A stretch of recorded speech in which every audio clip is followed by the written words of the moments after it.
13 अगस्त 1972 रात के 2 बजे थे। पाकिस्तान के लायलपुर शहर, जिसे आज फैसलाबाद कहते हैं, फैसलाबाद की सबसे खतरनाक जेल में एक अजीब सी हलचल थी। 3 कमरों में 3 भारतीय पायलट थे। तीनों की आंखें खुली थीं, तीनों के दिल तेज धड़क रहे थे, क्योंकि आज वो रात थी जिसके लिए उन्होंने 9 महीने इंतजार किया था। 9 महीने, 270 रातें, हर रात एक ही सपना, भागना। फ्लाइट लेफ्टिनेंट अर्जुन सिंह भाटिया ने धीरे से अपने बेड के नीचे हाथ डाला। उनकी उंगलियां एक पतले लोहे के टुकड़े से टकराईं। यही उनका हथियार था, यही उनकी उम्मीद थी। जेल की दीवार 20 इंच मोटी थी।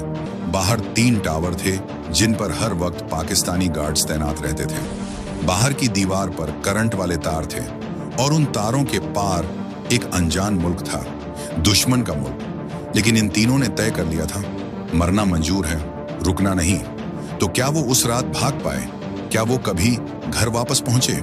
यह कहानी सुनने के बाद आपकी रूह कांप जाएगी, क्योंकि यह सिर्फ भागने की कहानी नहीं है। यह उस इंसान की कहानी है जो टूट कर भी नहीं झुका। साल था 1971। पूरा देश एक बड़े बदलाव की कगार पर खड़ा था। पाकिस्तान के 2 हिस्से थे उस वक्त, वेस्ट पाकिस्तान और ईस्ट पाकिस्तान। लेकिन ईस्ट पाकिस्तान में, जो आज बांग्लादेश है, पाकिस्तानी फौज ने जो जुल्म किए उसे याद करके आज भी इंसानियत शर्मिंदा होती है। वहां के आम लोगों को उनके ही देश की सेना मार रही थी। औरतें, बच्चे, बूढ़े, कोई नहीं बचा। लाखों लोग जान बचाने के लिए भारत की तरफ भागे। भारत ने जब उन बेघर लोगों की मदद करने का फैसला किया तो पाकिस्तान को इतना गुस्सा आया कि 3 दिसंबर 1971 की शाम को उसने बिना किसी चेतावनी के भारत के 11 एयरबेस पर बम गिरा दिए। बस उसी पल भारत ने भी ऐलान कर दिया, अब जंग होगी। और उस जंग में भारतीय वायुसेना के पायलटों ने आसमान में ऐसे कहर बरसाया कि पाकिस्तान की नींद उड़ गई। लेकिन आसमान में हर लड़ाई एक तरफा नहीं होती। कभी कभी दुश्मन की गोली भी निशाने पर लग जाती है, और जब कोई पायलट दुश्मन की जमीन पर गिरता है तो उसकी असली परीक्षा शुरू होती है। ऐसे ही 3 पायलटों की कहानी है यह। पहले pilot flight lieutenant Arjun Singh Bhatia. Arjun Singh Bhatia को सब अर्जी कहते थे। लंबे कद के, तीखे नैन नक्श वाले, हंसी उनके चेहरे पर हमेशा रहती थी। लेकिन जब वो कॉकपिट में बैठते थे तो वो हंसी एक खतरनाक सन्नाटे में बदल जाती थी। 5 दिसंबर 1971 भाटिया अपना मिग 21 लेकर निकले थे। मिशन था पाकिस्तान के सरगोधा के पास एक रडार स्टेशन को तबाह करना। यह रडार स्टेशन भारतीय विमानों को ट्रैक करता था और उन पर मिसाइल दागता था। इसे खत्म करना जरूरी था। भाटिया ने जैसे ही रडार स्टेशन पर हमला किया, नीचे से एंटी एयरक्राफ्ट गनों ने फायरिंग शुरू कर दी। एक गोला सीधे उनके इंजन से जा टकराया। जेट धुएं में लपट गया। भाटिया के पास वक्त नहीं था। उन्होंने इजेक्ट का बटन दबाया और पैराशूट के साथ आसमान से नीचे आने लगे। लेकिन जैसे ही उनके पैर जमीन पर पड़े, उन्होंने देखा चारों तरफ से भीड़ आ रही है। भाटिया ने भागने की कोशिश की, लेकिन पैराशूट के तार उनके पैरों में उलझ गए, गिर गए। भीड़ ने उन्हें घेर लिया।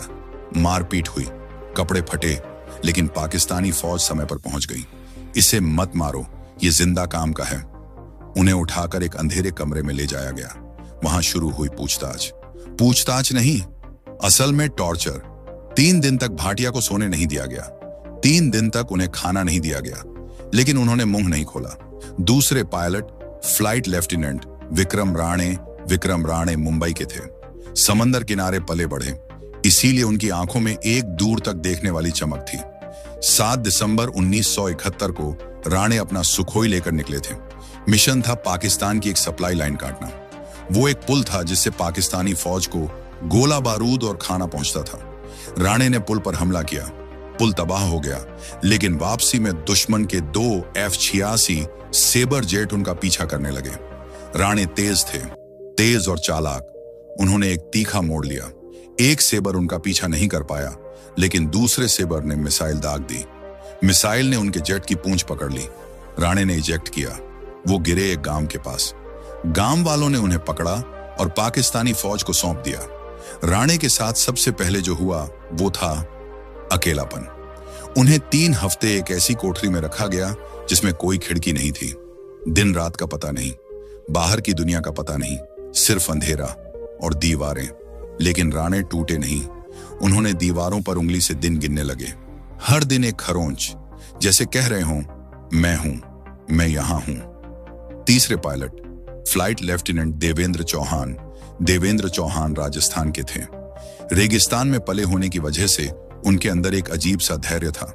जहां दूसरे घबरा जाते, वहां चौहान शांत रहते। 12 दिसंबर 1971 चौहान का मिशन था एक खास पाकिस्तानी बंकर को तबाह करना। वो बंकर जमीन के अंदर था, बहुत गहरा। चौहान को बिल्कुल सही समय पर, बिल्कुल सही कोण से बम गिराना था।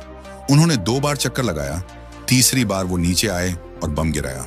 बंकर उड़ गया, लेकिन उसी वक्त एंटी एयरक्राफ्ट गन से निकला एक टुकड़ा उनके कॉकपिट के शीशे से घुसा और उनके बाएं कंधे में जा ढसा। दर्द इतना तेज था कि आंखें धुंधला गईं, लेकिन चौहान ने हाथ नहीं हटाया। उन्होंने जेट को वापस मोड़ने की कोशिश की, लेकिन इंजन ने साथ नहीं दिया। इजेक्ट। चौहान एक नहर के पास गिरे। कंधे में चोट थी, चलना मुश्किल था। पाकिस्तानी सैनिकों ने उन्हें आधे घंटे में ढूंढ निकाला। उन्हें जब अस्पताल ले गए तो पाकिस्तानी डॉक्टर को आदेश था, चोट का इलाज करो, लेकिन इतना ही करो कि मर न जाए, इससे ज्यादा नहीं। चौहान का कंधा ठीक से नहीं जुड़ा। महीनों तक दर्द रहा, लेकिन चौहान ने एक आंसू नहीं बहाया, एक आह नहीं निकाली। धीरे धीरे तीनों एक जगह पहुंचे, लायलपुर का POW कैंप। यह कोई आम जेल नहीं थी। यह जेल खास तौर पर POW यानी प्रिजनर ऑफ वॉर के लिए बनी थी। यहाँ की दीवारें 20 इंच मोटी थीं। हर सेल में एक बल्ब था जो 24 घंटे जलता रहता था, ताकि कैदी अंधेरे में कुछ कर न पाएं। हर 2 घंटे पर गार्ड्स राउंड लेते थे। बाहर की तरफ एक और दीवार थी, 15 फीट ऊंची, और उस दीवार पर करंट वाले तार। कुल मिलाकर यह एक ऐसी जगह थी जहां से भागना नामुमकिन था। लेकिन जब 25 दिसंबर 1971 को खबर आई कि पाकिस्तान ने सरेंडर कर दिया है और भारत जंग जीत गया है, तो सभी कैदियों की आंखों में चमक आ गई।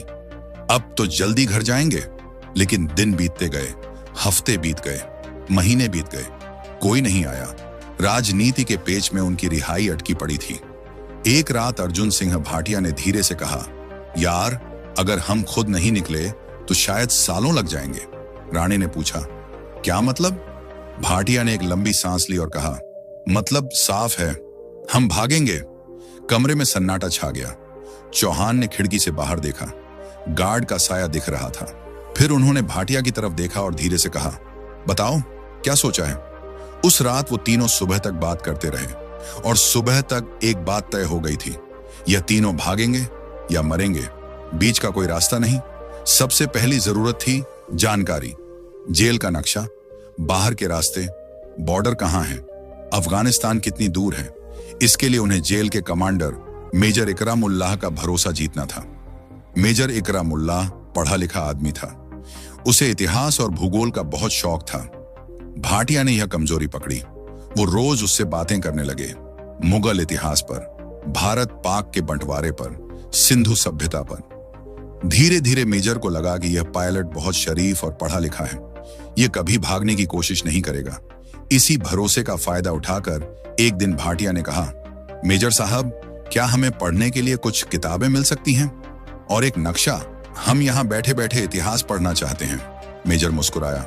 उसने कहा, ठीक है। अगले दिन एक पुराना एटलस और 3 किताबें आ गईं।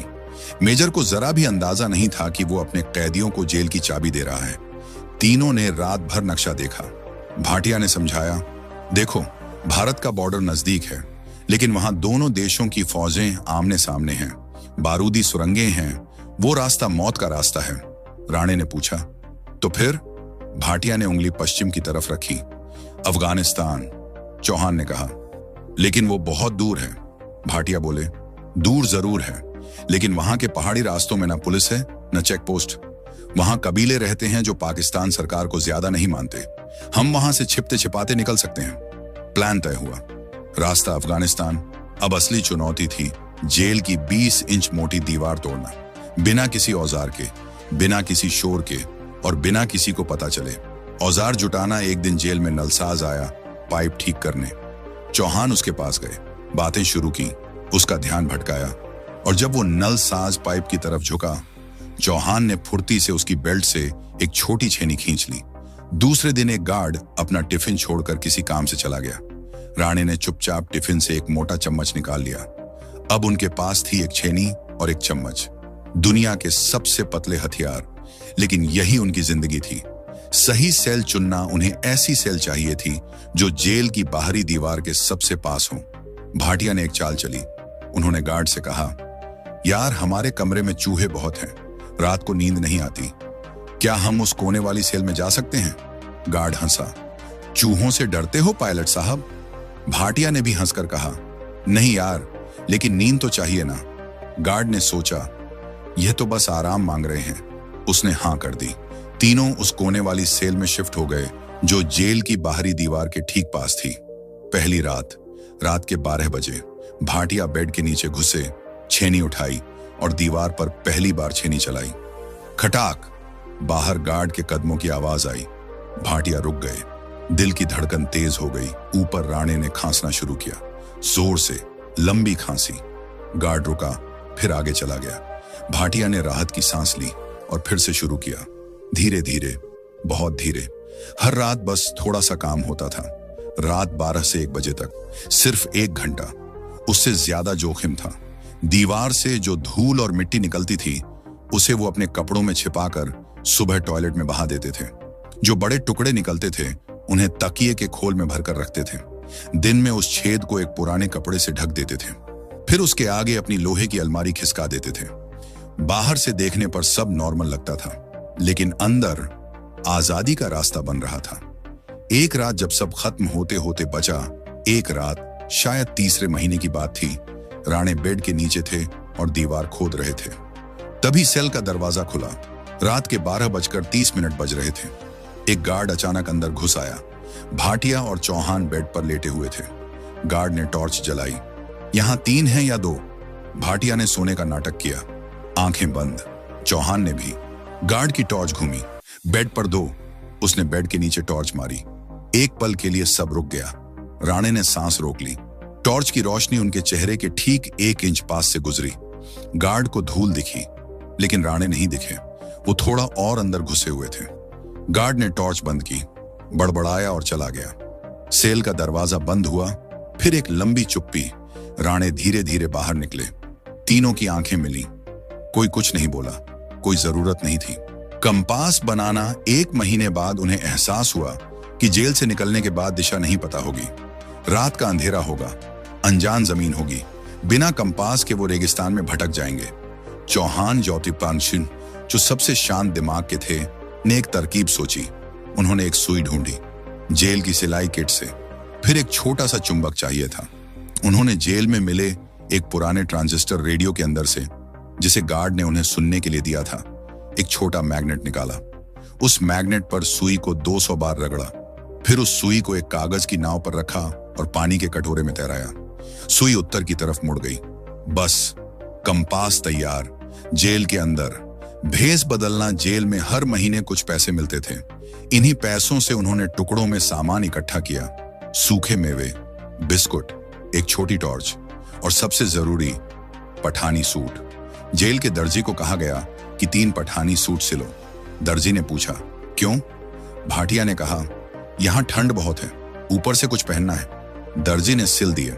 उसे नहीं पता था कि वो 3 भारतीय पायलटों के लिए पाकिस्तानी भेस तैयार कर रहा है। 9 महीने बाद, सितंबर 1972, एक रात बादल घिर आए, तेज हवा चली और फिर बारिश शुरू हुई, मूसलाधार बारिश। भाटिया ने राणे को देखा, राणे ने चौहान को देखा। तीनों की आंखों में एक ही बात थी। आज रात उन्होंने पठानी सूट पहने, सामान समेटा, कंपास उठाया। भाटिया ने आखिरी बार उस सेल को देखा जहां 9 महीने गुजारे थे। दीवार पर खरोंचें थीं जो राणे ने दिन गिनने के लिए की थी। 270 खरोंचें, 270 रातें। भाटिया ने धीरे से कहा, चलो। बेड हटाया, अलमारी खिसकाई, कपड़ा हटाया और वो सुरंग सामने थी। 20 इंच मोटी दीवार में बना एक इंसान के गुजरने जितना छेद। 9 महीने की मेहनत, 270 रातों का पसीना। भाटिया ने आखिरी ईंट धीरे से बाहर धकेली। बारिश की आवाज में ईंट के गिरने की आवाज डूब गई। बाहर ठंडी हवा का एक झोंका अंदर आया। पहले राणे निकले, रेंगते हुए, फिर चौहान। उनके कंधे में अभी भी दर्द था, लेकिन वो बाहर आ गए। आखिर में भाटिया। जैसे ही भाटिया बाहर निकले, उन्होंने देखा दीवार के ठीक बगल में एक गार्ड चारपाई पर था। बारिश में उसने अपने ऊपर एक कंबल ओढ़ा हुआ था। वो सो रहा था या सोने का नाटक कर रहा था। तीनों ने एक पल एक दूसरे को देखा और भागे, तेज, जितनी तेजी से भाग सकते थे। पीछे जेल की दीवार थी, सामने पाकिस्तान का अंधेरा। पहला पड़ाव खेत। जेल के पीछे सरसों और गेहूं के खेत थे। तीनों खेतों में घुस गए। कपड़े भीग चुके थे, कीचड़ जूतों में भर गया था, लेकिन रुकना मौत था। पीछे से सायरन बजा। जेल में भगदड़ मच गई थी। कोई चिल्लाया, कैदी भाग गए। टॉर्चें जल गईं, गोलियां हवा में चली, लेकिन बारिश ने उन्हें ढाल दी। बारिश ने उनके पैरों के निशान मिटा दिए, आवाजें दबा दी और अंधेरे ने उन्हें छिपा लिया। करीब 1 घंटे तक वे भागते रहे। फिर एक नाले के पास रुके। भाटिया ने कंपास निकाला। सुई हिल रही थी। बारिश की बूंदों से पानी कांप रहा था, लेकिन उत्तर दिख रहा था। उन्हें पश्चिम की तरफ जाना था, अफगानिस्तान की तरफ। वे फिर चल पड़े। अब भागना नहीं था। भागने वाला आदमी जल्दी पकड़ा जाता है, चलने वाला आदमी भीड़ में खो जाता है। सुबह होने लगी। दूर एक छोटा सा गांव दिखा। तीनों ने फैसला किया, गांव में सीधे नहीं घुसेंगे, पहले देखेंगे, फिर रास्ता चुनेंगे। गांव के बाहर एक बूढ़ा आदमी बैठा था। उसके पास एक बैलगाड़ी थी। भाटिया ने धीरे से कहा, उसे रास्ता पूछते हैं। राणे ने कहा, ज्यादा मत बोलना, लहजा पकड़ लेंगे। भाटिया अकेले आगे बढ़े, बाकी दोनों पीछे रुक गए। बूढ़े ने ऊपर देखा। भाटिया ने सिर झुकाकर सलाम किया। कहा, चाचा, शहर का रास्ता किधर है? बूढ़े ने घूर कर देखा, फिर बोला, कौन से शहर? भाटिया अटक गए। शहर का नाम उन्हें पता नहीं था। पीछे झाड़ियों में राणे ने हाथ उठाया, पश्चिम की तरफ इशारा किया। भाटिया ने तुरंत कहा, पश्चिम वाला शहर। बूढ़ा कुछ सेकंड तक देखता रहा, फिर उसने हाथ से रास्ता दिखाया। उस तरफ जाओ, सड़क मिलेगी। भाटिया ने शुक्रिया कहा, ज्यादा कुछ नहीं बोला। वो वापस झाड़ियों में आए। राणे ने पूछा, शक तो नहीं हुआ? भाटिया ने कहा, पता नहीं, लेकिन रुकना नहीं है। तीनों खेतों के किनारे किनारे सड़क की तरफ चल पड़े। करीब आधे घंटे बाद वे एक कच्ची सड़क पर पहुंचे। सड़क पर थोड़ी दूर एक ट्रक खड़ा था। ड्राइवर बोनट खोलकर कुछ देख रहा था। भाटिया ने कहा, यही मौका है, ट्रक में छिप जाते हैं। वे धीरे धीरे ट्रक के पीछे पहुंचे। पीछे तिरपाल पड़ा था। तीनों उसके अंदर घुस गए, सांस रोककर लेट गए। कुछ मिनट बाद ड्राइवर वापस आया, बोनट बंद किया और ट्रक चल पड़ा। अंदर तीनों चुप थे। अगर ड्राइवर ने पीछे देखा तो सब खत्म। अगर किसी चेक पोस्ट पर रुक गया तो सब खत्म। लेकिन किस्मत ने साथ दिया। ट्रक बिना रुके चलता रहा। करीब 2 घंटे बाद ट्रक एक कस्बे के बाहर रुका। ड्राइवर उतरा और ढाबे की तरफ चला गया। भाटिया ने धीरे से तिरपाल उठाया, बाहर देखा, रास्ता साफ था। तीनों चुपचाप नीचे उतरे, फिर सड़क के किनारे किनारे आगे बढ़े। अब उन्हें बस अफगानिस्तान की तरफ बढ़ते रहना था, लेकिन किस्मत हमेशा साथ नहीं देती। दोपहर तक वे एक बड़े चौराहे पर पहुंचे। वहां पुलिस की जीप खड़ी थी। 2 पुलिस वाले चाय पी रहे थे और उनके हाथ में अखबार था। उस अखबार के पहले पन्ने पर लिखा था, भारतीय युद्धबंदी फरार। तीनों के चेहरे पीले पड़ गए। अब पूरा पाकिस्तान उन्हें ढूंढ रहा था। भाटिया ने तुरंत सिर नीचे किया। तीनों सड़क किनारे बैठ गए, जैसे आम मुसाफिर बैठते हैं। राणे ने धीरे से कहा, अब क्या? भाटिया ने कहा, अभी मत चलो, चलोगे तो दिखोगे, बैठे रहो। करीब 15 मिनट वे वहीं बैठे रहे। पुलिस वाले चाय पीकर जीप में बैठे और चले गए। भाटिया ने कहा, अब पुलिस जीप दूर निकल चुकी थी। तीनों धीरे से उठे और दूसरी सड़क पकड़ ली। अब रास्ता और मुश्किल था। सामने सफर लंबा और खतरनाक था। न खाने का भरोसा, न पानी का भरोसा, न रास्ते का भरोसा। 3 दिन तक वे छोटे छोटे गांवों से बचते हुए चलते रहे। दिन में छिपते, रात में चलते। यही उनका नया नियम बन गया था।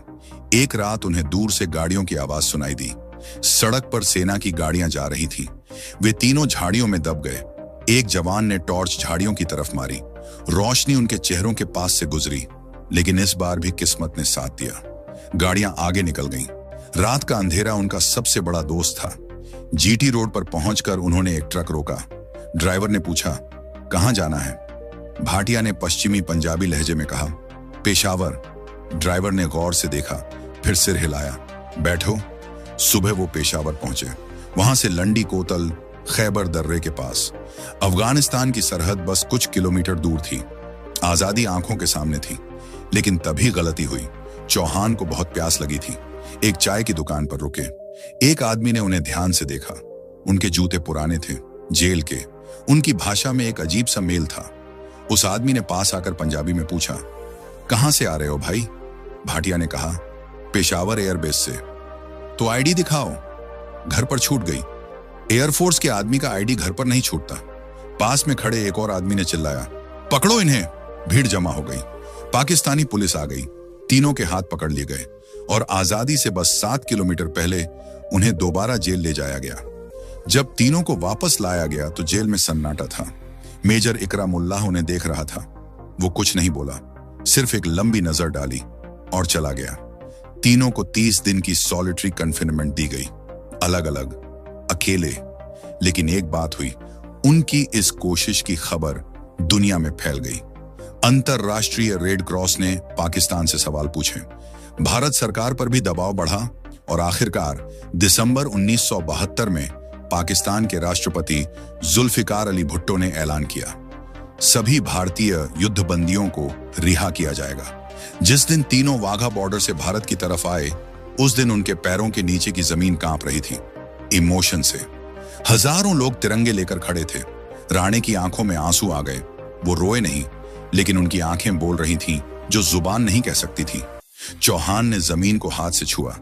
भाटिया ने आसमान की तरफ देखा और ऊपर नीला आसमान था। वही आसमान जिसमें उन्होंने उड़ना सीखा था, वही आसमान जो उनका घर था। दोस्तों, यह कहानी सिर्फ 3 पायलटों की नहीं है। यह कहानी उस जज्बे की है जो कहता है, दीवार कितनी भी मोटी हो, उम्मीद उससे भी मोटी होती है। 9 महीने, 270 रातें, 1 छेनी, 1 चम्मच और 3 इंसान। इन्होंने साबित किया कि अगर इरादा पक्का हो तो 20 इंच की दीवार कुछ नहीं होती। वो बॉर्डर पार नहीं कर पाए, लेकिन उन्होंने पाकिस्तान की सबसे सुरक्षित जेल को तोड़ दिया। दुनिया को बता दिया कि एक भारतीय सैनिक को कैद तो किया जा सकता है, लेकिन उसका हौसला कभी कैद नहीं होता। अगर यह कहानी आपके दिल तक पहुंची हो तो वीडियो को एक लाइक जरूर दें और चैनल को सब्सक्राइब करें, ताकि ऐसे ही जांबाज हीरो की अनसुनी कहानियां आपके पास पहुंचती रहें। जय हिंद।